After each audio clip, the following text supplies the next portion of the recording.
explosive Congress hearing.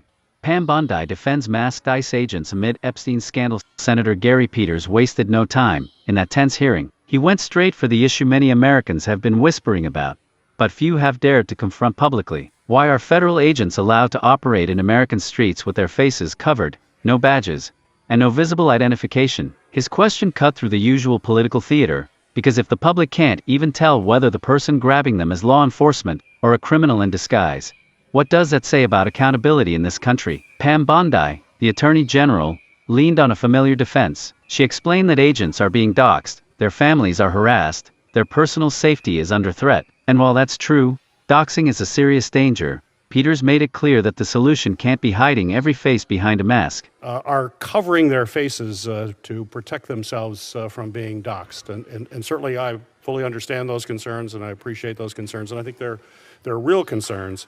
But I'm deeply concerned that the lack of identification during these activities is dangerous, both to the public as well as to the officers themselves. The public risks being harmed by individuals pretending to be immigration enforcement, which has already happened. We've seen that happen. And these officers also risk being injured by individuals who think they're basically being kidnapped or attacked by some unknown assailant. So my question for you, Attorney General Bondi, is given the number of DOJ employees currently conducting immigration enforcement activities in support of DHS, how are you going to ensure that the safety of the public and the officers, if they continue to not follow required protocol to identify themselves as law enforcement? And Senator Peters, that's the first time that issue has come to me about them cover. You're saying that law enforcement officers, when they cover their faces. Right. I do know they are being doxxed, as you said. They're being threatened. Their families are being threatened. You know, I get that, but they have to identify themselves. There is an insignia oftentimes. They have to identify themselves as law enforcement. People think, here's a person coming up to me, not identified, covering themselves. They're kidnapping. They'll probably fight back. That endangers the officer as well. And that's a serious situation. People need to know that they're dealing with a federal law enforcement official. Senator, I would be happy to look at that issue with you and talk to all of our partner law enforcement agencies. But I can assure you that if they're covering their faces now, it's to protect themselves. But they also want to protect all citizens. And that's something we can work together on to ensure the safety of everyone and their families. Yep. And it's protecting themselves, too, if they identify themselves. It's not just the person, because someone's going to fight back if you just think a strange person with their face covered is throwing you into a van. Most people will resist that. It sounds like you have a specific case, and I would be happy to talk to you about that at a later time, because I'm not aware of that happening. But I'd be happy to talk to you about that. We'd be happy to do it. I appreciate that. Thank you. Earlier this month, the administration announced it was launching an effort to ramp up immigration apprehensions by shifting more than 5,000 personnel from across federal law enforcement, including approximately 2,000 from within the Justice Department, away from their typical duties to focus on immigration-related cases, including targeting individuals whose status had been terminated by this administration. This effort is on top of previous directives for department officials to focus on immigration enforcement. Many of these officials impacted by these directives, unsurprisingly, say they're being forced to turn their attention away from other national security missions, including counterterrorism and cyber security. There has been public reporting that hundreds of FBI agents have been reassigned to immigration-related duties, and raising real concerns among agents themselves that the shift could hinder investigations into terror threats and espionage by China and Russia. And we have also heard concerns about resources being reoriented at the state and local level. Attorney General Bondi, I know the Justice Department officials have said that this president can walk and chew gum at the same time, and that you continue to hold all criminals accountable regardless of immigration status. But numerous reports on the ground from career government officials and some basic common sense would beg to differ.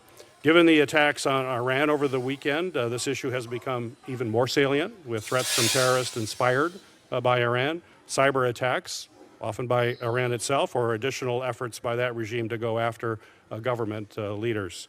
So my question is, how are you ensuring that there are enough resources focused on the full range of national security threats, and there's no shortage of those, when so many of our DOJ resources are being reallocated to immigration enforcement?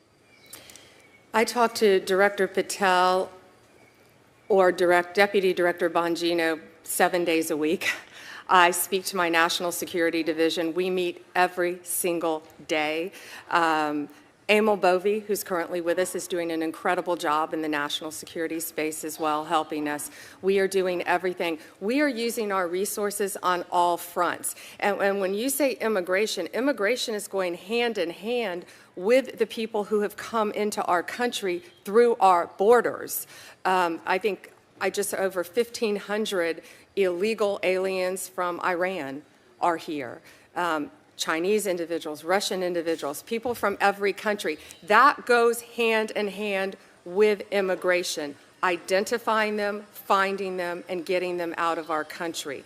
Will national security be compromised? Not at all, Senator. It will be increased. It will be enhanced. I can tell you, every day we talk about this. Because anonymity doesn't just protect officers, it creates a brand new risk for everyone else. Imagine you're walking home, and a masked figure in tactical gear jumps out. No name, no insignia, no explanation. They say they're law enforcement? Would you believe them, or would you resist? For many people, it looks less like an arrest and more like an abduction. And that isn't some wild hypothetical. It has already happened. There are documented cases of individuals impersonating ICE agents to intimidate immigrants, scam families, and even stage assaults. When real officers strip away the proof of who they are, they hand impersonators the perfect disguise. Peters saw the danger in that and he refused to let it slide. But the hearing didn't stop with masks. Peters expanded the conversation to something far bigger: the reshuffling of America's national security resources. Earlier this month, the administration announced a sweeping change. More than 5,000 personnel from across federal law enforcement were reassigned to immigration enforcement. That included over 2,000 pulled from the Justice Department, and among them, hundreds of FBI agents, not just any agents, the ones tasked with counterterrorism, espionage investigations, and cybersecurity defense. That raised the stakes immediately because while immigration enforcement may generate headlines, the work of countering cyber threats, terrorist networks, and foreign espionage doesn't pause. Those threats evolve every single day. Hackers don't log off just because agents are suddenly busy with raids. Extremists don't delay their plans because resources are redirected. Peters's concern was simple but profound. Are we chasing short-term optics at the expense of long-term security? Bondi's answer was blunt. Immigration enforcement, she said, is national security. She pointed to individuals from hostile nations who crossed into the U.S. illegally: Iranians, Chinese, Russians, people she argued who could pose dangers. By finding and removing them, the DOJ was strengthening national security, not weakening it. On the surface, it sounded logical, but Peters pushed back with a deeper question. Do we really believe that nationality alone equals guilt? Should the place someone was born automatically make them a suspect? That's where the cracks began to show,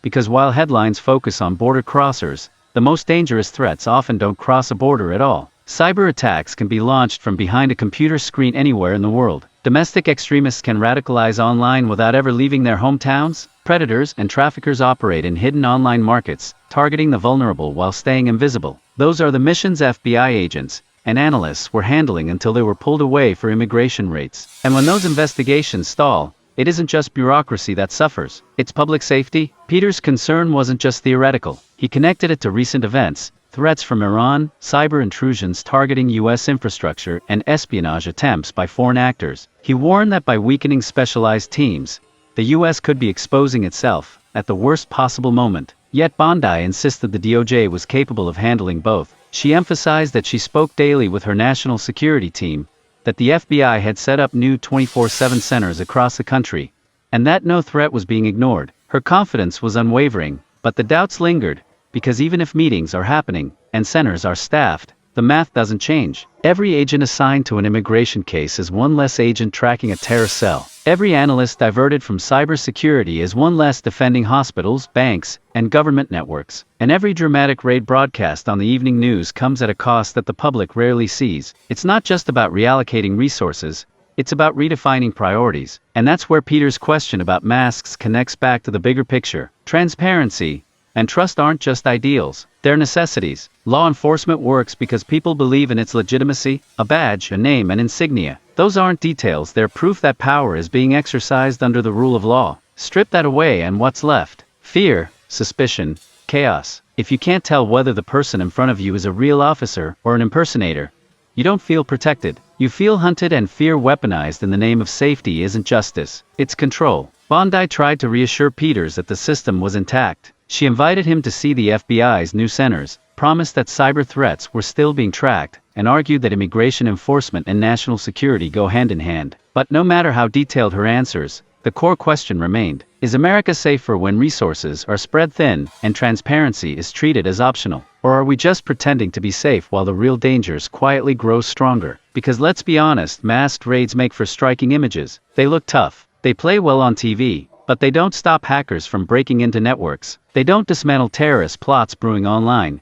And they don't rebuild the trust that disappears when citizens can't tell the difference between legitimate law enforcement and someone in a costume. That kind of theater might create fear, but it doesn't create security. The heart of Peters' challenge was a choice. Do we want a justice system that balances enforcement with accountability, that protects both borders and freedoms? Or do we want one that confuses intimidation with order, secrecy with safety, and headlines with progress? Because in the end, this isn't just about whether an agent wears a mask. It's about whether the system itself is recognizable to the people it's supposed to serve. And that's what makes this hearing resonate beyond the walls of Congress. Peters wasn't just sparring with Bondi over a policy detail. He was exposing a pattern where oversight is treated as a nuisance, transparency is a weakness, and public trust as an afterthought. A pattern where law enforcement becomes performance, where power hides its face, and where the people are left wondering if justice is being carried out in their name, or in spite of it. The real danger isn't only the threats that come from outside Iran, Russia, China, hackers, extremists. The real danger is when the system built to protect us loses sight of what it means to serve the public. When agents hide their identities, when resources are pulled from vital missions, when safety becomes more about image than reality, we risk creating a country where fear takes the place of trust. Senator Peters forced that question into the open, and while Bondi's answers may have reassured some, they also reveal just how fragile the balance has become, because safety without accountability isn't safety at all, and power without visibility isn't strength, it's secrecy. So maybe the real issue isn't whether agents are covering their faces. Maybe it's why our leaders are so comfortable covering up the truth.